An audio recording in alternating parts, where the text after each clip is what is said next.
क्या आप भी अपना माइंडसेट बदलना चाहते हैं? क्या आप भी दुनिया को बेहतर नज़रिए से देखना चाहते हैं?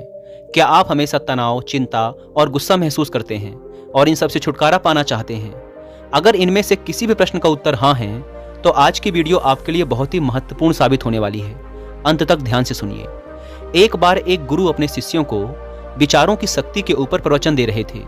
गुरु कह रहे थे कि अपने दुख के जड़ तक पहुंचे बिना उसे खत्म कर पाना असंभव है, और इसके लिए सबसे पहले तो आपको अपनी सोच, चिंता और आत्मसंदेह को काबू में करना होगा। ध्यान रहे, आपकी सोच आपकी कल्पना से भी ज्यादा शक्तिशाली होती है और आपका मन आपकी असल खुशी का सबसे बड़ा दुश्मन होता है। ऐसे में जरूरत है आपको अपने सोच और विचारों को बदलने की। गुरु ये सब बोल ही रहे थे कि तभी एक शिष्य खड़ा हुआ और उसने गुरु से कहा, गुरुदेव, अगर दुख दर्द महसूस करने से बचने का तरीका है तो फिर दुनिया में इतने सारे लोग दुखी क्यों हैं? गुरु ने कहा, इसका कारण है दुखी रहने वाले लोगों का मन। जी हाँ, इस संसार के हर इंसान के दुख का कारण उसका मन है, और जिसकी मानसिकता सही नहीं होती वो बाकी लोगों की तुलना में ज्यादा दुखी और चिंतित रहते हैं। अब यह आप पर निर्भर करता है कि आप अपने मन को अपना दोस्त बनाना चाहते हैं या फिर अपना दुश्मन। आप किस तरह किसी परिस्थिति का सामना करते हैं, यह सब आपकी आदत और मानसिकता पर निर्भर करता है। इस दुनिया के हर सवाल का जवाब आपके ही अंदर छुपा है। इसे आपको अपने आसपास के लोगों में ढूंढने की जरूरत नहीं है। दुख दो तरह के होते हैं, शारीरिक और भावनात्मक। शारीरिक समस्याओं से पूरी तरह से बच पाना तो असंभव है, क्योंकि किस समय आपके साथ क्या होने वाला है इसे आप नियंत्रित नहीं कर सकते हैं। लेकिन भावनात्मक दुखों से बचा जा सकता है, जो पूरे तरीके से इस बात पर निर्भर करता है कि आप अपने भावनात्मक दुखों की तरफ कैसी प्रतिक्रिया देते हैं। आप या तो उस दुख को हद से ज्यादा महसूस करेंगे या फिर उसके पार चले जाएंगे। चुनाव आपका है। संक्षिप्त में कहें तो आपके भावनात्मक दुख का कारण किसी घटना के प्रति आपकी प्रतिक्रिया पर निर्भर करता है। आपके भावनात्मक दुखों की शुरुआत तब होती है जब आप एक नकारात्मक स्थिति को अपने दिमाग में लंबे समय तक बैठा के रखते हैं। यानी वास्तविक दुनिया में वो परेशानी उतनी बड़ी नहीं होती है जितना बड़ा आप उसे ज्यादा सोच कर बना देते हैं। हर इंसान के जीवन में हर दिन बहुत सी बुरी चीजें घटित होती हैं, जिनका कुछ लोगों पर बहुत थोड़ा असर होता है, जबकि कुछ लोग बहुत उदास और तनावग्रस्त हो जाते हैं। यहाँ पर एक बात जान लीजिए कि हर घटना के बाद अच्छा महसूस करने और दुखी होने के बीच का फर्क इस बात पर निर्भर करता है कि आप उस परिस्थिति को कैसे संभालते हैं। अगर आपने जान लिया कि मन कैसे काम करता है, तो आप यह भी जान जाएंगे कि आप खुशी पाने के लिए इसका इस्तेमाल कैसे कर सकते हैं, और इस तरह आप अपने भावनात्मक दुखों से हमेशा हमेशा के लिए छुटकारा पा सकते हैं। शिष्यों ने गुरु से अगला प्रश्न किया, गुरुदेव, इंसान के दुख का असल कारण क्या है? गुरु ने उत्तर देते हुए कहा, हमारे विचार बहुत शक्तिशाली होते हैं, इतने कि वो हमारी किसी भी सोच को वास्तविकता में बदल सकते हैं। दुनिया में ज्यादातर लोग खुद को और अपनी किस्मत को कोसते हैं कि आखिर वो इतने गरीब, बीमार और दुखी क्यों हैं, जबकि वह यह भूल जाते हैं कि वो आज जैसे भी हैं उनके खुद के बीते हुए कल के विचारों की वजह से हैं। पहले तो ये जानना जरूरी है कि नकारात्मक विचार वाले लोग होते कैसे हैं। असल में उनका जीवन निरर्थक होता है। वो हमेशा गुस्सा, डर, चिंता और अविश्वास में जीते हैं, जिसकी वजह से वो अक्सर अजीबोगरीब स्थिति में फंसकर गलत फैसले ले लेते हैं। इसके विपरीत सकारात्मक विचार वाले लोग खुशी, प्रेम, समृद्धि, सुख और सफलता को अपनी ओर आकर्षित करते हैं। उन्हें देखकर ऐसा लगता है जैसे सब कुछ उनके नियंत्रण में है। हाँ, निश्चित रूप से उनके जीवन में भी उतार चढ़ाव आते हैं, लेकिन वो फिर भी हर मिलने वाली चीज के प्रति शुक्रगुजार रहते हैं। अब जैसे दो लोगों की परिस्थितियां एक जैसी होते हुए भी वो अलग अलग महसूस करते हैं। जैसे एक व्यक्ति इस बात के लिए शुक्रगुजार हो सकता है कि उसके पास रहने के लिए एक घर है, वहीं दूसरा इस बात को लेकर दुखी हो सकता है कि उसका घर उतना बड़ा नहीं है जितना वो चाहता था। मतलब साफ है कि हमारी खुशी और दुख सीधे तौर पर हमारी सोच और नजरिए पर निर्भर करता है। हकीकत और उसके प्रति हमारा नजरिया दो अलग अलग चीजें होती हैं। बाहरी हकीकत सबके लिए एक होती है, जबकि इसके बारे में अलग अलग इंसान का नजरिया अलग अलग हो सकता है। चलो इसे एक उदाहरण से समझते हैं। एक नौजवान भिक्षु को ध्यान करते समय एकाग्रचित होने में परेशानी होती थी। हर बार ध्यान करते समय किसी न किसी कारण से उसका ध्यान भटक जाता था और वह काफी क्रोधित और निराश हो जाता था। शांति की तलाश में उसने एक दिन एक झील के बीचों बीच नाव में बैठकर ध्यान करने का निश्चय किया। पहले 2 दिन तो भिक्षु को बहुत सुकून मिला। ध्यान करते समय उसका मन बिल्कुल शांत और एकाग्र था। लेकिन तीसरे दिन उसकी शांति तब भंग हो गई जब ध्यान करते समय एक दूसरी नाव उसकी नाव से आकर टकरा गई। उसने गुस्से से अपनी आंखें खोली, लेकिन सामने उसका गुस्सा देखने के लिए कोई था ही नहीं, क्योंकि दूसरी नाव तो खाली थी, जो हवा के बेग और लहरों के कारण भिक्षु की नाव से आकर टकरा गई थी। अब वह शर्मिंदा हो गया और उसका क्रोध भी शांत हो गया, क्योंकि उस जगह पर उसका गुस्सा देखने वाला ही कोई नहीं था। तब उसे समझ आया कि उसका ध्यान आसपास की घटनाओं के कारण नहीं, बल्कि उन घटनाओं के प्रति उसकी प्रतिक्रिया के कारण भटक रहा था। उसके हद से ज्यादा सोचने की वजह से भटक रहा था। आपके साथ जो कुछ भी घटित होता है वह कभी आपके दुख का असल कारण नहीं बनता, बल्कि आप उस घटना के बारे में कैसा सोचते हैं, कैसी प्रतिक्रिया देते हैं, वो आपके सुख और दुख को तय करता है। हमारी सोच हमारी भावनाओं को नियंत्रित करती है। अगर हम नकारात्मक सोचेंगे तो हमें बुरा लगेगा, और अगर हम सकारात्मक सोचेंगे तो हमें अच्छा महसूस होगा। आप अपने दुख, दर्द या तकलीफ का दोष अपने आसपास की घटनाओं और लोगों को नहीं दे सकते हैं। बस यही जीवन के उतार चढ़ाव और सुख दुख का सार है। अपने जीवन को मुश्किल बनाने वाले आप खुद ही हैं। क्या आपने कभी सोचा है कि बुरे और नकारात्मक विचारों के बिना आपका जीवन कैसा होता? मैं बताता हूँ। बुरे विचारों के बिना आप ज्यादा अच्छा और सुकून भरा जीवन जीते। चिंता और दुख आपसे दूर हो जाते और आप हमेशा प्रसन्न रहते। ध्यान रहे, कोई भी घटना या परिस्थिति आपको दुख नहीं पहुंचा सकती, बस आपकी सोच ही आपके दुख का असल कारण होती है। शिष्यों ने गुरु से अगला प्रश्न किया। एक शिष्य ने पूछा, गुरुदेव, हम ज्यादा खुश और आजाद कैसे महसूस कर सकते हैं? गुरु ने कहा, हमारे दिमाग में एक दिन में लगभग 60,000 विचार आते हैं, जिनमें से लगभग 6,000 विचार तो अपने आसपास के लोगों को प्रतिक्रिया देने की वजह से आते हैं, और इन 6,000 में से भी लगभग 90% विचार नकारात्मक होते हैं। ऐसा इसलिए नहीं होता क्योंकि हमें नकारात्मक सोचने में मजा आता है, बल्कि ऐसा इसलिए होता है क्योंकि ये विचार हमें जिंदा रहने में मदद करते हैं। हजारों लाखों सालों तक इंसान गुफाओं और जंगलों में रहा है, ऐसी स्थिति में रहा है जहां उसके लिए कहीं से भी खतरा आ सकता था। कोई भी अनजान घटना या छोटी सी भी गलती उसकी जान ले सकती थी। इसीलिए समय के साथ इंसान के अवचेतन मन ने एक आदत विकसित कर ली, जिसे नकारात्मक पूर्वाग्रह कहा जाता है। इस आदत के अनुसार इंसान का दिमाग किसी भी चीज या घटना का नकारात्मक पक्ष सबसे पहले देखता है, ताकि वह खुद को आने वाले खतरे से बचा सके। हजारों सालों से यह नकारात्मक पूर्वाग्रह इंसानों के जिंदा रहने और फलने फूलने में मददगार भी साबित होता आ रहा है। इसीलिए हमारे अंदर करो या मरो वाला स्वभाव सक्रिय रहता है। लेकिन आज के समय में यह नकारात्मक पूर्वाग्रह ज्यादा कारगर नहीं है, क्योंकि अब हम ऐसी दुनिया में नहीं रहते हैं जहां जिंदा रहने के लिए अब हमें संघर्ष करना पड़े। लेकिन फिर भी हमारे दिमाग का नकारात्मक पूर्वाग्रह वाला नियम हमें नकारात्मक पक्ष पर ध्यान देने के लिए मजबूर करता है और हमें खुश होने से भी रोकता है। अब समय आ गया है अपने नकारात्मक विचारों को छोड़कर दिमाग को आराम देने का। माना कि इंसानों के नकारात्मक पूर्वाग्रह वाले स्वभाव ने उन्हें सालों तक जिंदा रखा है, लेकिन अब अपने दिमाग को खुशी हासिल करने में अपनी मदद करने दीजिए। और यही वो समय है जहां आपकी चेतना जागृत होकर आपको बेहतर और पूर्ण महसूस करने में आपकी मदद करती है। इसी के जरिए अपने विचार और भावनाओं के प्रति ज्यादा जागरूक होकर दुनिया को बेहतर नजरिए से देखने का मौका मिलता है। बहुत ज्यादा सोचना भी इंसान के लिए घातक साबित हो सकता है। यह सिर्फ आपकी चिंता और निराशा को बढ़ाकर आपको नकारात्मक सोच की ओर ढकेलता है और आप सुरक्षात्मक स्थिति में चले जाते हैं। इससे बचने के लिए आपको अपना हर क्षण खुशी से जीना चाहिए और थोड़ी देर के लिए सब कुछ भूलकर सिर्फ अपनी चेतना का उपयोग करना चाहिए। इस तरह आप खुश और आजाद महसूस करेंगे। तो फिर आज इसी क्षण से ये सोचना बंद कीजिए कि चीजें कैसी होनी चाहिए और ये देखना शुरू कीजिए कि वो वाकई में क्या हो सकती हैं। शिष्यों ने गुरु से अगला प्रश्न किया, सोच और विचार में क्या अंतर है? गुरु ने कहा, सबसे पहले तो आपके लिए विचार और सोच के बीच के फर्क को समझना बेहद जरूरी है। विचार इस ब्रह्मांड की रचना है जो कि हमारे पास जन्म से ही होते हैं और इन्हें बनाने के लिए हमें किसी बाहरी ताकत या शक्ति की जरूरत नहीं होती है। हमारे मन में हर दिन हजारों विचार आते हैं जिनमें ज्यादातर समय हमारा कोई नियंत्रण नहीं होता है।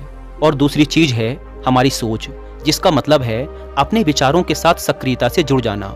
सोच के साथ आपके पास दो विकल्प होते हैं कि आप किसी भी विचार को या तो जाने दे सकते हैं या फिर उस विचार के साथ जुड़कर उसके बारे में और सोच सकते हैं। विचार के काम करने का तरीका यह है कि ये किसी भी पल बिना किसी शक्ति और कोशिश के हमारे मन में आ जाते हैं, लेकिन सोचने की प्रक्रिया उस पल से शुरू होती है जब हम अपने विचार के साथ जुड़ जाते हैं। विचार आना कोई समस्या की बात नहीं है, यह तो प्राकृतिक है। समस्या तो तब शुरू होती है जब आप इसके बारे में ज्यादा सोचना शुरू करते हैं। किसी भी चीज या स्थिति के बारे में आपके विचार कैसे हैं, उसी से आपकी भावनाएं बनती हैं। विचार और सोच तो संबंधित लेकिन पूरी तरह से दो अलग चीजें हैं। इसीलिए अपनी भावनाओं के लिए अपने विचारों को दोष देना बंद कीजिए और अपनी सोच पर ध्यान दीजिए। यह मान लीजिए कि आप अपने विचारों को तो नहीं रोक सकते हैं, लेकिन अपने सोच को जरूर बदल सकते हैं। अच्छे विचारों के बारे में सोचिए और याद रखिए कि आप किसी ऐसी चीज को लेकर दुखी नहीं हो सकते हैं जिसके बारे में आप सोचते नहीं हैं। शिष्यों का गुरु से अगला प्रश्न, हमारी सोच हमारी भावनाओं पर कैसे असर डालती है? और इसे रोकने के लिए हम क्या कर सकते हैं? गुरु ने कहा, नकारात्मक भावनाएं आमतौर पर तब पैदा होती हैं जब आप किसी चीज के बारे में बहुत ज्यादा सोचते हैं।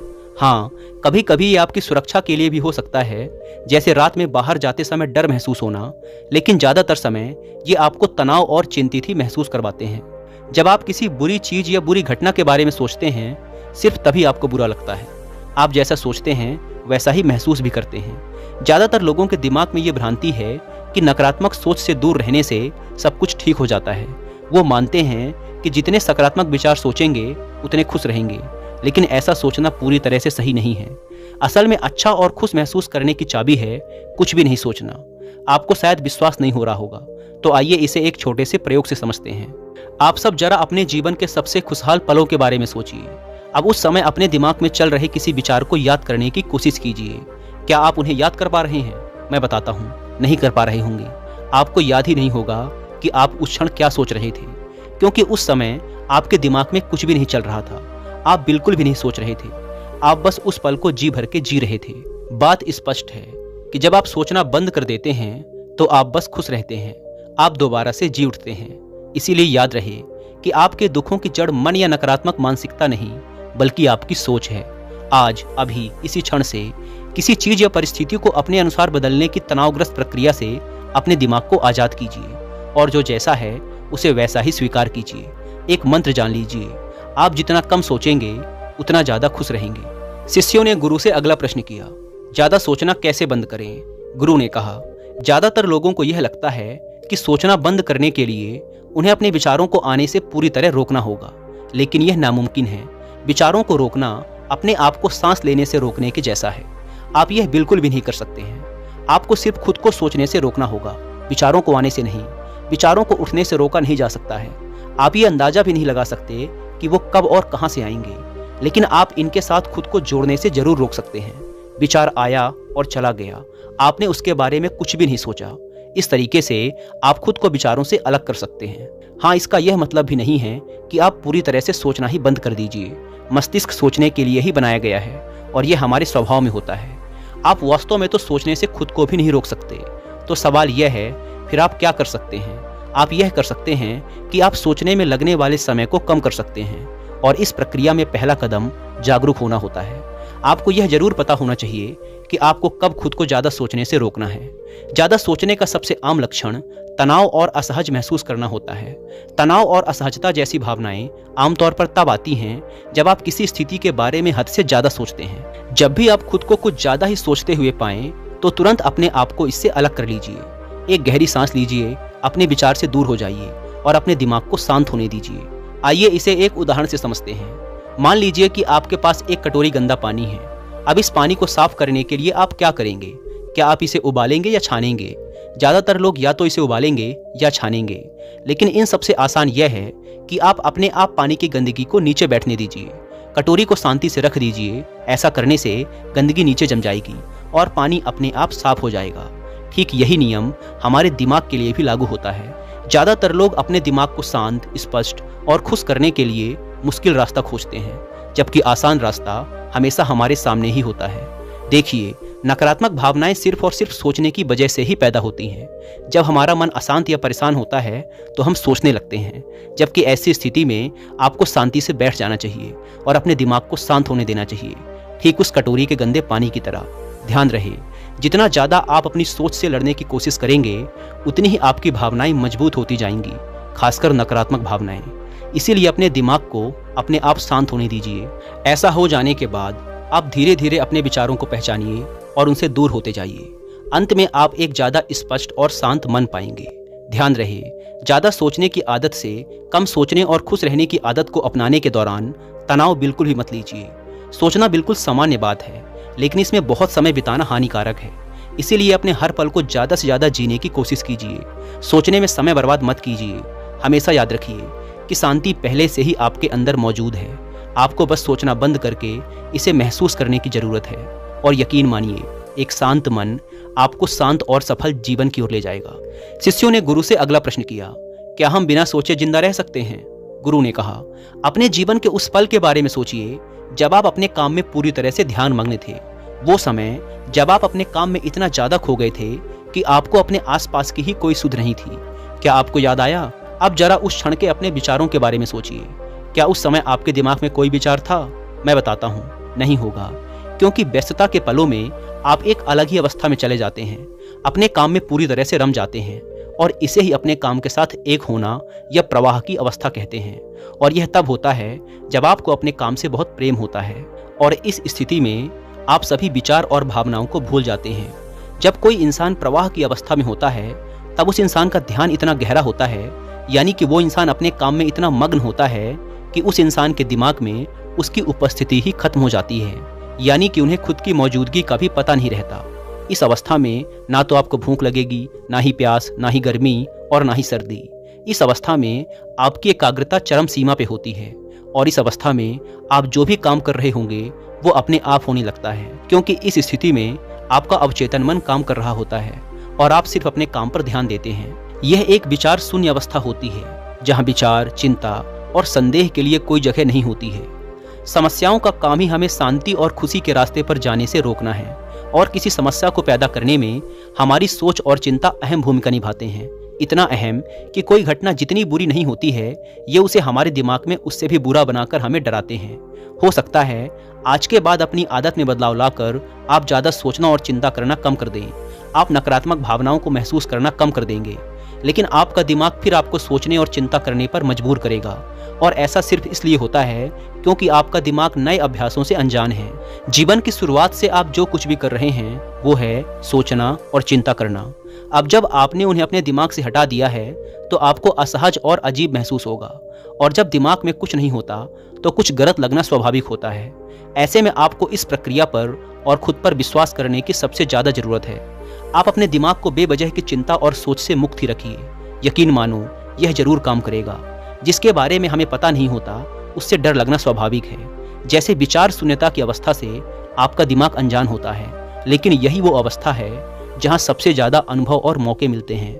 यही वो अवस्था है जहां आप एक बेहतर इंसान के रूप में विकास कर सकते हैं। अब आपको फिर से उन बुरी आदतों में पड़ने की ज़रूरत नहीं है जो आप में पहले थी। आपका दिमाग तो जानी पहचानी चीज़ों की तलाश करेगा ही, ठीक वैसे जैसे परदेश में जाकर हम अपने देश के लोगों की तलाश करते हैं। लेकिन आपको अपने इरादे में अडिग रहना है, और अगर आप खुद को बार बार असफल होते हुए पाते भी हैं तो घबराने की बात नहीं। गलतियां भी इंसान के जीवन का ही हिस्सा होती हैं, बस आपको रास्ता पकड़ कर रखना है और कुछ नहीं।